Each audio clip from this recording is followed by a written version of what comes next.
HMO, healthcare, or health insurance ba ang hanap mo? I have something for you. This is it, the only long-term healthcare in the Philippines by Kaiser. 7 years lang tayo mag-ipon, hanggat buhay tayo, covered tayo, no? At ang kagandahan po nito, of course, 7 years lang, and then stop. Di ba? Makatanggap po tayo ng certificate of complete payment. Then we have an option to do it monthly, quarterly, semi-annual, and annual. Ang kagandahan po ng Kaiser kasi we can have discounts, lalo na pag mag-annual po tayo. 2 months po yung discount. And then, aside from that, as soon as ma-approve na yung policy natin, maybe less than a week, magagamit natin agad. So we can schedule an annual exam or a dental care. And if in case may hospitalization po, agad-agad pwede nating magagamit, no?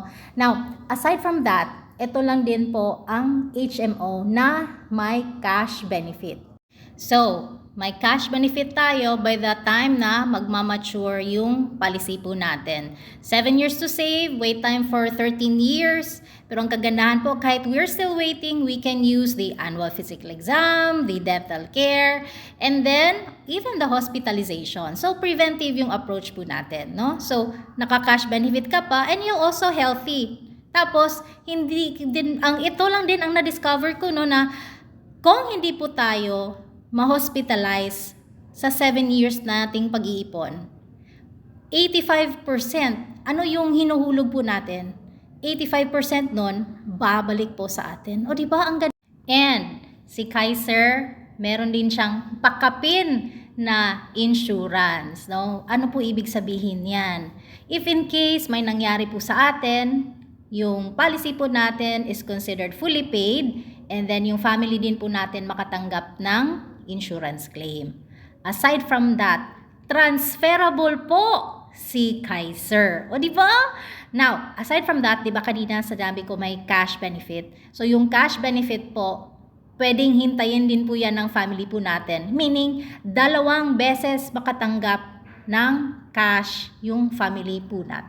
Ang daming aside from that, then the moment mag-mature po yung policy natin, we have 3 options. Pwede kunin lahat, pwede kuha ng konti, pwede din dyan lang muna. And as long as it's there, we have funds in our Kaiser, then lalo na pag matanda tayo, hindi po tayo matataranta at yung pamilya po natin hindi din ma-stress. Saan kami kukuha ng pang down payment or pambayad ng hospital bills?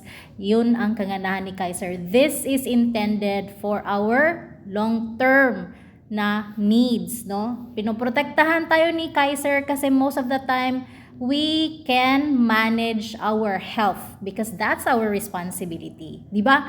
At as long as we have that, Kaiser will be on our side kahit matanda na po tayo, no? So, kuha na po kayo.